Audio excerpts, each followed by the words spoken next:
तो शुरू करते हैं हमारा नया चैप्टर जो है पॉवर्टी, गरीबी। इस चीज से आप लोग तो रूबरू हो गई। गरीबी क्या होती है? एक इंसान जब अपनी जरूरतमंद चीजों को भी खरीद नहीं पाता तो उस सिचुएशन को हम कहते हैं गरीबी। Situation in which an individual unable to fulfil basic necessity of life. कौन सी? रोटी, कपड़ा और मकान वो नहीं खरीद पाता। दुख है भाई। क्रॉनिक पॉवर्टी क्या होती है? क्रॉनिक पॉवर्टी मतलब एक इंसान गरीबी में पैदा हुआ, गरीबी में रहा और गरीबी में ही मर गया। Chronic poverty.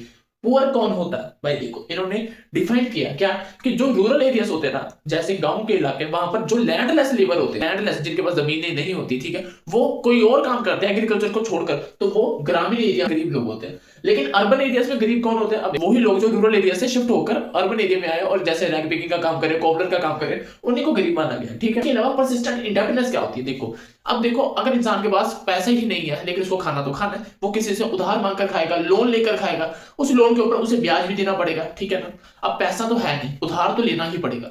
अब उस उधार को अगर वापस नहीं करेंगे तो उस पर ब्याज पे ब्याज, ब्याज पे ब्याज, इंटरेस्ट पे इंटरेस्ट जुड़ता रहेगा और इतना ज्यादा हो जाता है कि इंसान उसमें फंस जाता है। उसको एक तरह से सारी जिंदगी ही वो लोन को रिपे करना पड़ जाता है। ठीक है। ये एक सिचुएशन हो जाती है जिसे हम कहते हैं परसिस्टेंट इंडेपेंडेंस। वेजेस एक्सप्लॉइटेशन, देखो जो वर्कर होते हैं उनके साथ एक्सप्लॉइटेशन की जाती है भाई। जैसे मान लो 500-600 दिहाड़ी है, लेकिन जो उसके मालिक लोग होते हैं वो 300-400 रुपए देके कहते हैं भाई ठीक है तुमने काम अच्छा नहीं किया तो वगैरह एक्सप्लॉइटेशन की जाती है। ठीक है। और वुमेन्स को इग्नोर किया जाता है जहां पर आपको पता ही है। तो बात करेंगे पॉवर्टी लाइन की। पॉवर्टी लाइन मतलब गरीबी। देखा आप लोग इस वर्ड से रूबरू हो। इसका क्या मतलब होता है कि भाई देखो एक इंसान को कम से कम कितना पैसा चाहिए जीवन जीने के लिए, इस लाइन को क्या होता है? Poverty line. पॉवर्टी लाइन के नीचे वाले लोग होते हैं गरीब, ऊपर वाले लोगों को हम गरीब नहीं कहते, आप लोग को पता है। ठीक है। और क्या लिखा?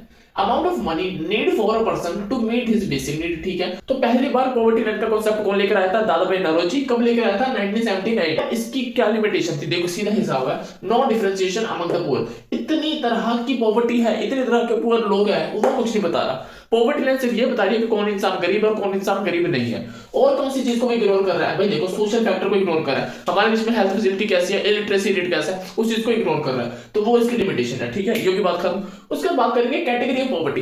पॉवर्टी का मेन्यू आ गया ना, जैसे मेन्यू कार्ड होता है ना, वैसे बताया गया कि कौन कितने कितने तरह के पुअर होते हैं। ऑलवेज पुअर कौन होते हैं? जो इंसान गरीबी में रहता है, गरीबी में ही जीता है, गरीबी में ही मर जाता है, वो होता है ऑलवेज पुअर। जैसे क्रॉनिक पॉवर्टी होती है। ठीक है। अब ऑलवेज पुअर हमेशा पॉवर्टी लाइन के नीचे होता है। ठीक है। यूजुअल पुअर कौन होता है? यूजुअल पुअर कौन होता है? ये भी गरीब ही होता है, लेकिन ये ऑलवेज पुअर से थोड़ा ठीक होता है, लेकिन यूजुअल पुअर भी पॉवर्टी लाइन से कम ही होता है। क्रॉनिकली पुअर क्या होता है भाई? क्रॉनिकली पुअर में ऑलवेज पुअर और यूजुअल पुअर दोनों आ जाते हैं। ठीक है। बात खत्म। उसके बाद चर्निंग पुअर क्या होता है? देखो चर्निंग पुअर का मतलब क्या होता है? एक इंसान कभी पॉवर्टी लाइन के अबव भी हो सकता है, कभी पॉवर्टी लाइन के नीचे भी हो सकता है। ये कौन सी सिचुएशन होती है? जैसे फार्मिंग। अब देखो प्रोडक्शन अच्छी हुई तो इंसान पॉवर्टी लाइन के ऊपर हो गया, प्रोडक्शन अच्छी नहीं हुई तो इंसान पॉवर्टी लाइन के नीचे हो गया, बात खत्म हो जाती है। तो ये हो गया चर्निंग पुअर। ओकेजनली पुअर का क्या मतलब होता है? देखो इंसान नॉर्मली पॉवर्टी लाइन के अबव ही होता है, लेकिन कुछ सिचुएशन आने के कारण उसका काम अगर बंद हो जाता है तो वो पॉवर्टी लाइन के नीचे आ जाता है। जैसे कोरोना आया था, कोरोना आने की वजह से लोगों के काम बंद हो गए, लोग पॉवर्टी लाइन के नीचे हो गए। ठीक है। ये हो गया ओकेजनली पुअर। ट्रांजिट पुअर क्या होता है? चर्निंग पुअर और ओकेजनली पुअर दोनों किसमें आ जाते हैं? ट्रांजिट पुअर में। बात खत्म होगी। रिलेटिव पॉवर्टी क्या होती है? रिलेटिव पॉवर्टी मतलब अगर जब हम किसी को कंपेयर कर ये पता लगाते हैं कि भाई हम लोग कितने गरीब हैं। जैसे जैसे जैसे मान लो मेरे दोस्त के पास बहुत पैसा है, उसके कंपैरिजन मेरे पास उतना पैसा नहीं है, तो मैं उसके कंपैरिजन गरीब हूं। अगर नॉर्मली देखा जाए मैं गरीब नहीं हूं, लेकिन उसके पास ज्यादा पैसा है तो उसके कंपैरिजन मैं गरीब हूं। ये कंपैरिजन इंडिविजुअल के बीच में भी होता है, कंट्रीज के बीच में भी होता है, स्टेट्स के बीच में भी होता है। जब भी कंपैरिजन होता है पॉवर्टी के बेस में, उसे हम क्या कहते हैं? Relative poverty. एब्सोल्यूट पॉवर्टी, हम लोग पॉवर्टी लाइन का कंसेप्ट क्यों लेकर आए? ताकि हम एब्सोल्यूट पॉवर्टी को ढूंढ पाए। एब्सोल्यूट पॉवर्टी मतलब वो सारे लोग जो हमेशा पॉवर्टी लाइन के नीचे रहते हैं, वो लोग कहां पर रिलाई करते हैं? एब्सोल्यूट पॉवर्टी में। ठीक है। कॉजेस ऑफ पॉवर्टी, हमने भाई देखो हम लोग कब की बात कर रहे होते हैं? देश की आजादी की बात कर रहे हैं, 1991 तक की बात कर रहे हैं, और तब की बात में क्या था कि हमारे देश की ग्रोथ कुछ नहीं थी, हमारे देश में लोगों के पास पैसा नहीं था। अब एक चीज समझो, अगर आप लोग गरीब हो तो आप लोग के पास क्या क्या फैसिलिटी? आप लोग समझो, अगर इंसान गरीब है, इंसान के पास पैसा नहीं है, तो भाई क्या मेडिकल फैसिलिटी मिलती है? नहीं मिलती है। क्या उसके पास एम्प्लॉयमेंट होगी? भाई एम्प्लॉयमेंट होती तो भाई उसके पास पैसा होता, मतलब अनएम्प्लॉयमेंट बढ़ी, भाई वो पढ़ नहीं सकता क्योंकि उसके पास पैसा नहीं है। उसके अलावा सकता, अगर खा भी नहीं सकता, मतलब कोई ना कोई गुड्स एंड सर्विस प्रोड्यूस नहीं हो रही, प्रोड्यूस नहीं हो रही, इसका मतलब प्रोडक्शन नहीं हो रही, और प्रोडक्शन नहीं हो रही तो आपको पता ही है कि हमारे देश की जीडीपी, नेशनल इनकम नहीं बढ़ेगी। पहला कंसेप्ट क्या है? Low level of national product. हमारे देश की नेशनल इनकम नहीं बढ़ी। क्यों नहीं बढ़ी? क्योंकि भाई हमारे देश की ग्रोथ बहुत कम थी, मतलब यार पॉपुलेशन ज्यादा बढ़ रही थी, उस हिसाब से अनएम्प्लॉयमेंट बहुत ज्यादा था, और उसके अलावा हमारे देश में महंगाई हो चुकी थी। महंगाई होने के दो तरीके होते हैं, या तो दाम बढ़ जाए या लोगों की इनकम बहुत कम हो जाए। अब हम लोग कहते हैं ना भाई मेरे पास एक बार पैसा आ जाए, मेरे लिए कोई चीज महंगी नहीं है, तो वो चीज भी होती है कि इंसान के पास या तो इनकम बहुत कम हो जाए या तो प्राइसेस बढ़ जाए, महंगाई तो ऑटोमेटिक आई जाती है। और कैपिटल एफिशिएंसी, एक ही चीज को घुमाई गया भाई। पैसा, कोई किसी इंसान के पास पैसे नहीं था ताकि इन्वेस्टमेंट हो पाए, अगर इन्वेस्टमेंट होती तो एम्प्लॉयमेंट होती, एम्प्लॉयमेंट होती तो इनकम होती, इनकम होती तो कंजप्शन होती, कंजप्शन होती तो हमारे देश में गुड्स एंड सर्विस प्रोड्यूस होती, प्रोड्यूस होती तो देश की जीडीपी बढ़ती, नेशनल इनकम बढ़ती, देश की ग्रोथ होती, जो नहीं हो पा रहा था। उसके अलावा भाई lack of able and efficient entrepreneurs, भाई एंटरप्रेन्योर जो लोग अपना दिमाग का इस्तेमाल करके काम को बढ़ाते थे हमारे देश में, वो लोग ज्यादा नहीं थे। उसके अलावा लैक ऑफ इंफ्रास्ट्रक्चर, हमारे देश में इंफ्रास्ट्रक्चर अच्छा नहीं था क्योंकि हमारे देश में पैसा नहीं था, बहुत गलत बात है। आउटडेटेड सोशल इंस्टीट्यूशंस, इसका मतलब क्या है कि हमारे देश के लोग पुराने ट्रेडिशन को फॉलो करते थे, जैसे जॉइंट फैमिली वगैरह होती थी वो वगैरह, तो सोच अपडेट नहीं हो पा रही थी, उसकी वजह से भी पॉवर्टी थी। ओहो, poverty refers to unequal distribution of income. Unequal distribution of income का मतलब सीधा होता है कि अमीर और ज्यादा अमीर हो रहे हैं, गरीब और ज्यादा गरीब हो रहे हैं, इन दोनों के बीच में गैप जो है वो कम हो ही नहीं रहा, वो बढ़ता ही जा रहा है। रीजन क्या होता है? रीजन सिंपल ये होता है कि भाई देखो, देश में अनएम्प्लॉयमेंट बहुत ज्यादा हो चुकी है, गरीब लोग और गरीब इसलिए होते हैं क्योंकि उन्हें इनकम का सोर्स नहीं मिल पाता। अमीर लोग इसलिए अमीर हो पाते हैं क्योंकि उनके पास जो एक्स्ट्रा, क्योंकि उनकी जो वेल्थ होती है वो इन्वेस्ट कर देते हैं, उससे वो और पैसा कमा लेते हैं। लेकिन गरीब इंसान कैसे पैसा कमाए? हम लोगों ने हमेशा ये समझा है, हम लोग इकोनॉमिक्स में एक चीज हमेशा समझते हैं कि पैसे से ही पैसा बनता है।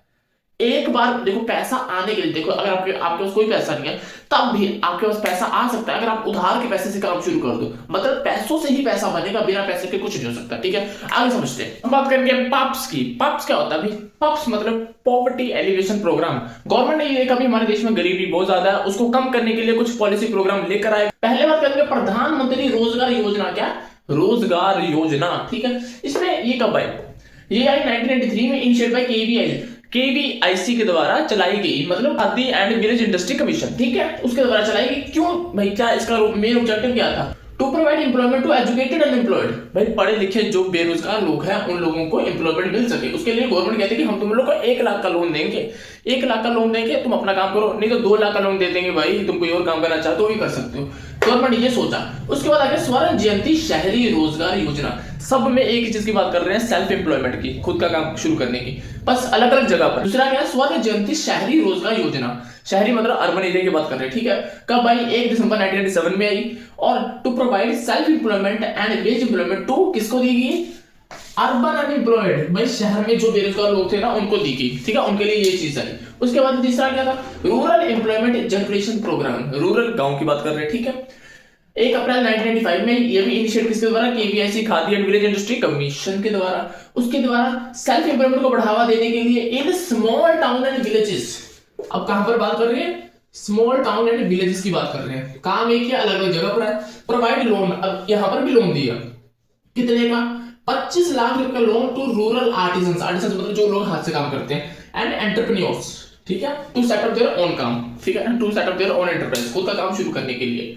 उसके अलावा prime minister employment generation programme आया, 2008 में आई। ये भी किसके द्वारा चलाया गया था? केवीआईसी के द्वारा चलाया गया था, मतलब इनिशिएट करवाया गया था। ठीक है, समझ लेना होगा, बाद में कुछ और ही सोच रहे हो। टू प्रोवाइड, अब इसमें भी लोन दिया गया, इसमें भी 25 लाख रुपए का लोन दिया गया, लेकिन किस चीज के लिए? For setting up a manufacturing enterprise. अगर कोई मैन्युफैक्चरिंग एंटरप्राइज चलाना चाहता है, मतलब एस्टेब्लिश करना चाहता है, तो उसे 25 लाख तक का लोन दिया जा सकता था। उसके अलावा 10 लाख का लोन दिया जाएगा अगर कोई इंसान सर्विस सेक्टर में काम शुरू करना चाहता है। तो ये सारा था भाई, गवर्नमेंट ने क्या दिया? फाइनेंशियल असिस्टेंस दिया। ठीक है, ये तो अच्छी बात है। उसके बाद दूसरी आ गई स्वर्ण जयंती ग्राम स्वरोजगार योजना। ये कब आई? अप्रैल 1999 में आई।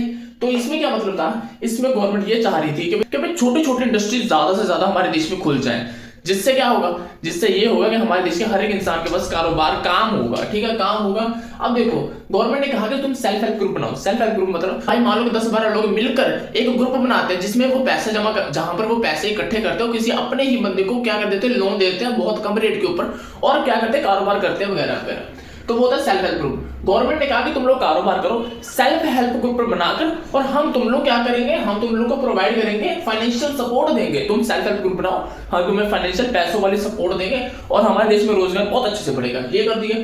फिर नेशनल रूरल लाइवलीहुड मिशन, फिर दूसरी आ गई, जिसे हम आजीविका भी कहते हैं।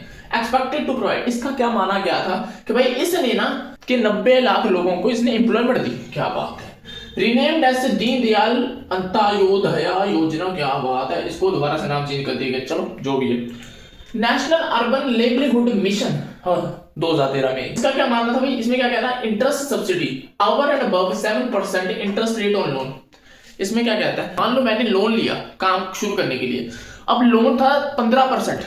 अब गवर्नमेंट कहती है कि तुम्हें ना लोन, तुम्हें सिर्फ ना ब्याज ना 7% जितना देना है, उससे ज्यादा जो लोन होगा ना वो गवर्नमेंट पे करेगी, सब्सिडी प्रोवाइड करेगी, बात ठीक है, ये हो जाती है सब्सिडी।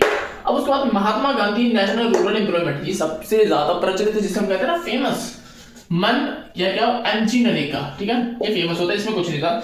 इसमें गवर्नमेंट ने कहा था जो लोग अनस्किल्ड मैनुअल वर्क करने के लिए राजी है ना, उन्हें हम फिक्स काम देंगे 100 दिनों के लिए, 100 डेज के लिए काम फिक्स देंगे।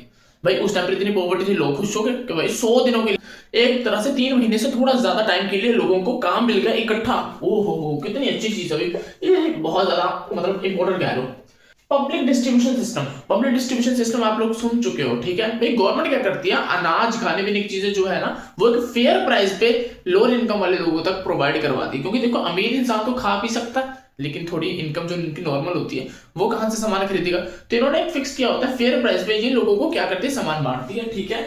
उसके फिर आगे मिड डे मील स्कीम 1995 में ये शुरू हुई। इसका सिंपल मतलब ये था कि भाई जो स्कूल में जो लंच ब्रेक होती है उसमें गवर्नमेंट खुद से बच्चों को खाना प्रोवाइड करेगी, जिसकी वजह से बच्चों की स्कूल में अटेंडेंस बढ़नी शुरू होगी, बच्चे ज्यादा पढ़ने शुरू हो, क्योंकि उस टाइम पर गरीबी इतनी थी ना, खाने के लिए तो पैसे नहीं था, पढ़ कैसे सकते थे। लेकिन ये गवर्नमेंट ने किया जिसकी वजह से बच्चों का न्यूट्रिशन भी बढ़ा और एजुकेशन भी बढ़ी, तो अच्छी चीज थी। चलो अभी भी चल रही है कई जगह पर। फिर आ गया इंटीग्रेटेड चाइल्ड डेवलपमेंट सर्विस, जो 1975 में शुरू हुई। देखो इसमें क्या था कि जो बच्चे 6 साल से कम की उम्र के ना, उनका न्यूट्रिशन सही रहे, उनका फैसिलिटी गवर्नमेंट प्रोवाइड करता है, या कोई जो वुमेन्स जो प्रेग्नेंट वुमेन्स होती है या उस पीरियड में होती है उनका न्यूट्रिशन ठीक रहे, तो उसके लिए उन्हें अगर जिस भी चीज की जरूरत है तो वो गवर्नमेंट प्रोवाइड करती है इसके अंदर, ठीक है। प्रधानमंत्री ग्राम सड़क योजना, सड़क आ गई ना, सड़क रोड की बात कर रहे हैं, कब शुरू हुई, 2000 में। गवर्नमेंट ने ये सोचा कि भाई गवर्नमेंट अब रोड बनाएगी पूरे देशों में, सड़कें बनाएगी। ये कब आई थी, 2000 में आई थी। भाई देखो गवर्नमेंट ने कहा कि हमारे देश में हम सड़कें बना देंगे, सड़कें बनाएंगे, सड़कें बनाने की वजह से पूरे देश में लोग गोली की तरफ जाएंगे, बिल्कुल टोए टप्पे नहीं आएंगे, लेकिन ऐसा तो आपको पता ही है। वाल्मीकि अंबेडकर आवास योजना, आवास मतलब होते हैं घर, 2001, ठीक है। अब इसमें क्या था कि जो रूरल एरियाज थे ना, वहां पर उन्होंने कहा कि तुम्हें अगर घर बनाना है उसका हम लोग तुम्हें हेल्प करेंगे, कोई ऐसी बात नहीं है। जैसे पब्लिक टॉयलेट्स आप लोगों ने सुने होंगे ना, पब्लिक टॉयलेट्स बनाए जाते हैं अलग अलग रूरल, अलग अलग जगह पे पब्लिक टॉयलेट्स, कम्युनिटी टॉयलेट्स ऐसे होते हैं, तो ये योजना उसमें योगदान दे रही है। नेशनल सोशल असिस्टेंस प्रोग्राम, इसमें क्या होता है, जैसे मान लो कि भाई जो बुजुर्ग, फिर नेशनल सोशल असिस्टेंस प्रोग्राम, भाई इसमें क्या होता है, जैसे मान लो कि कुछ बुजुर्ग लोग हो जाते हैं, या विडो मतलब जिसका जिसके हस्बैंड की डेथ हो चुकी है, या मान लो कोई बंदा फिजिकली चैलेंज्ड है, मतलब डिसेबल है, वो कोई काम नहीं कर पा रहा, मतलब कोई किसी भी तरह से वो काम नहीं कर पा रहे तीनों लोग, तो क्या होता है कि गवर्नमेंट उन्हें फाइनेंशियल असिस्टेंस प्रोवाइड करती है पेंशन के रूप में, ठीक है, मतलब पेंशन लगा देती है, ठीक है। तो ये सारी चीजें हो जाती है, इसको काट देते हैं। ये सारी चीजें क्या हो जाती है, हमारा चैप्टर खत्म हो जाती है। इसके बाद और कुछ ज्यादा मजेदार चीज नहीं है, चैप्टर आपका खत्म हो चुका है। पॉप्स अच्छी चीज है, ठीक है, यहाँ पर हमारा ये चैप्टर खत्म हो जाता है। अगर अभी तक आप लोग ये वीडियो देख रहे हो तो लाइक कमेंट सब्सक्राइब कर देना, और सारी वीडियोस अच्छे से आएंगी, वन शॉट वीडियो सारी आएंगी, बिल्कुल टेंशन लेनी, हम लोग 5-6 घंटे में पूरी इंडियन इकोनॉमी खत्म कर देंगे।